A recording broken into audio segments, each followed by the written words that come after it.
Gold, trusted gold buyers. మీరు తాకట్టు పెట్టిన బంగారాన్ని విడిపించి ఈ రోజు ఉన్న మార్కెట్ ధరకు కొనబడను.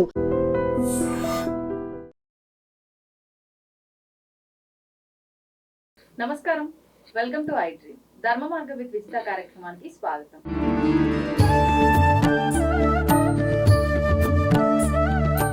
నమస్కారం గురుగారు. గురుగారు, సాధారణంగా ఈ సమస్య ఇప్పట్లో ఎంతవరకు ఉందో తెలియదు కానీ ఒకప్పటి కాలంలో అయితే చాలా ఎక్కువగానే ఉండేదేమో గ్రామాల్లో. అట్లా హస్బెండ్ తాగి ఇంట్లో భార్యను కొట్టడము, ఫ్యామిలీని పట్టించుకోకపోవడం, ఇలాంటివి చాలా సందర్భాల్లో మనం చూసే ఉంటాము కదా. అయితే ఇప్పుడు కూడా అలా మరీ కొట్టే అంత, బజారుకి వెళ్ళే అంత గొడవలు అవ్వకపోయినా అసలు ఫ్యామిలీని పట్టించుకోకుండా బాగా తాగి వాళ్ళ వ్యసనాల్లో వాళ్ళే ఉండిపోయే మగవాళ్ళు చాలామంది ఉన్నారు. అలాంటప్పుడు ఇంకా వీళ్ళకి అసలు ఏమీ వాళ్ళని మార్చలేరు, అట్లా అని చెప్పి వదిలి వెళ్ళిపోలేరు. కుటుంబ బాధ్యతలన్నీ ఆపోజిట్ పర్సన్కే పడిపోతాయి. అలాంటి సందర్భాల్లో ఆ భర్తని దారిలోకి తీసుకొస్తే అంతా సెట్ అయిపోతుందన్న ఆలోచన ఉంటుంది. అలాంటి వాళ్ళని దారిలోకి తీసుకురావాలంటే ఏదైనా మంత్రం ఉందా? తప్పకుండా ఉంటుందమ్మా. అంటే గతంలో ఈ సమస్య చాలా ఎక్కువ ఉండేది, కానీ ఇప్పుడు ఆడవాళ్ళు బాగా అవేర్నెస్తో ఉండి ఏంటి తగ్గేదేలే అన్నట్టుగా ఉంటున్నారు కదా. అంటే మరి పడి ఉన్నప్పుడు రూమ్లో వేసి పిల్లిని కొట్టినా కూడా పిల్లి పులి అవుతుంది. అవును. సో ఇవాళ స్త్రీ పరిస్థితి అది. ఎన్నో ఏళ్లుగా అణగదొక్కబడి వివక్షకి గురై ఎన్నో ఏళ్ళుగా పురుష జాతితోని ఇబ్బందులు పడిన వాళ్ళు ఇవాళ తిరిగి, అంటే ఏదిస్తే మనకు అదే వస్తుందని ఇవాళ మొత్తం రివర్స్ జరుగుతుంది అంత కార్యక్రమం అంతా. అంటే ఏదేమైనప్పటికీ కూడా కుటుంబం బాధ్యత అనేది యజమానిది కాబట్టి ఇప్పటికీ కూడా చాలామంది హౌస్ వైఫ్లు ఉన్నారు కాబట్టి, అంటే అందరూ ఉద్యోగస్తులే లేరు. అవును. కుటుంబ భారాన్ని మోస్తూ పిల్లల్ని చూసుకున్న హౌస్ వైఫ్స్ ఉన్నారు.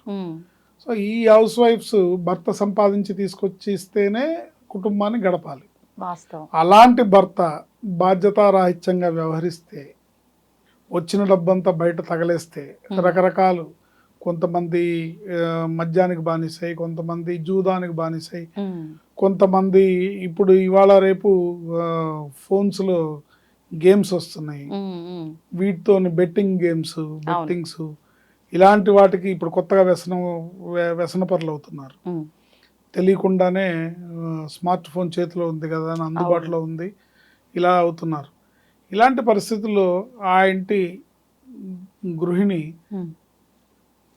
ఇల్లు సంసారాన్ని నడపడానికి చాలా కష్టపడుతుంది. ఎందుకంటే ఇవాళ రేపు ఏది కూడా అంత ఈజీగా లేదు. అన్ని ధరలు ఆకాశంలో ఉన్నాయి. పిల్లలకి వండి పెట్టాలన్నా, పిల్లలకి ఏదైనా పెట్టాలన్నా, తను ఇంట్లో తన ధర్మాన్ని తను నిర్వర్తిస్తూ వంట చేసి పెట్టాలన్నా కూడా సరైన ఆదాయము, సరైన సౌకర్యాలు లేకపోతే చేయలేరు.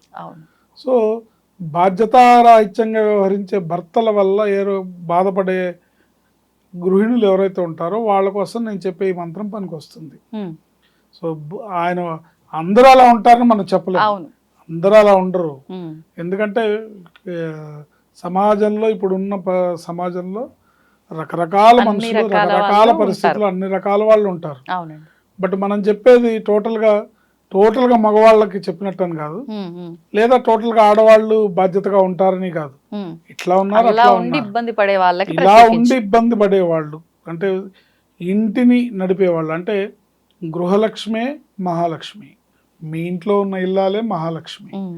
ఇంట్లో ఉన్న ఇల్లాలు కంట తడి పెట్టి, ఇంట్లో ఉన్న ఇల్లాలు బాధకి దుఃఖానికి లోనవుతే ఆ యజమానికి కూడా కలిసి రాదు, ఆ ఇల్లు కూడా పైకి రాదు. ఇంట్లో స్త్రీ ఏడుస్తుంటాయి.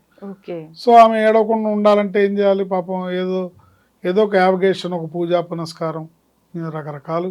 కొంతమంది టీవీ సీరియల్స్ చూస్తారు, కొంతమంది ఇవేవి మైండ్లోకి ఎక్కించుకోకుండా నువ్వు తీసుకొస్తే ఉంటుందా తెలియదని వాళ్ళు బిందాస్ కూర్చుంటారు. వీళ్ళ పనే బాగుంటుంది.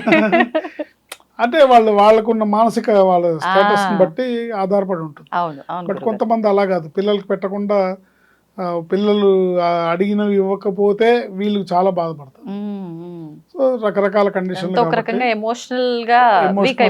వీక్ అయిపోతుంటారు. సో వాళ్ళు లలితా సహస్రనామ స్తోత్రాన్ని చక్కగా అలవాటు చేసుకొని పారాయణ చేసుకుంటే ఇంట్లో ఇర్రెస్పాన్సిబుల్గా ఉండే భర్త వశమవుతాడు. వశమవుతాడంటే ఇక్కడ అర్థం ఏంటంటే కుటుంబానికి బాధ్యతకి వశమవుతాడు అని. ఓకే. వశమవుతాడు అంటే తన కర్తవ్యాన్ని తను కరెక్ట్ గా కరెక్ట్గా నిర్వర్తిస్తాడు, నిర్వర్తిస్తాడు, ఫ్యామిలీకి సంబంధించి. బాధ్యతగా ఆలోచిస్తాడు. నా నా భార్య పిల్లలు లోకం.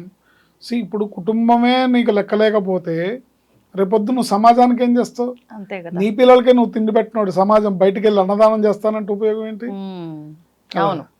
నీ ఇంట్లోనే నీకు భార్య పిల్లల్ని చూసుకోవడమే రాదు, నువ్వు బయటికి వెళ్ళి వేదికలెక్కి సమైక్యత వర్ధిల్లాలి, జాతీయ సమైక్యత వర్ధిల్లాలంటే ఉపయోగం లేదు. అసలు భగవంతుడు మెచ్చుతాడా ఇలాంటివి? మెచ్చాడు కదా. ఏంటి ఇప్పుడు ఇవాళ రేపు 90% అదే జరుగుతుంది. ఉన్నారు, అలానే ఉన్నారు. బయటకు ఓ మాట చెప్తారు కానీ ఇంట్లో చూస్తే అంత దోమల మూత. ఇలాంటి వాళ్ళు చక్కగా అమ్మవారిని ఆశ్రయించి అమ్మవారిని పాదాలు పట్టుకుంటే అమ్మ దయ ఉంటే అన్నీ ఉన్నట్లే అన్నట్టుగా చక్కగా భర్త వశమవుతాడు ఇన్ ది సెన్స్ తన బాధ్యతను తను తెలుసుకొని భార్య పిల్లల్ని ప్రేమగా చూసుకుంటాడు, వాళ్ళకి కావాల్సినవన్నీ ఏర్పాటు చేస్తాడు అని అర్థం. ఓం ఐం హ్రీం శ్రీం శ్రీమాత్రే నమః స్వాధీన వల్లభాయై నమః. ఓం ఐం హ్రీం శ్రీం శ్రీమాత్రే నమః. ఈ మంత్రాన్ని రోజుకు 42 టైమ్స్ కనుక చేసుకుంటే ఎవరైనా సరే ఇలా ఇర్రెస్పాన్సిబుల్గా ఉన్న భర్తలు దారిలోకి వచ్చి వశమవుతారు. ఓకే, అందులో ఎటువంటి సందేహం లేదు.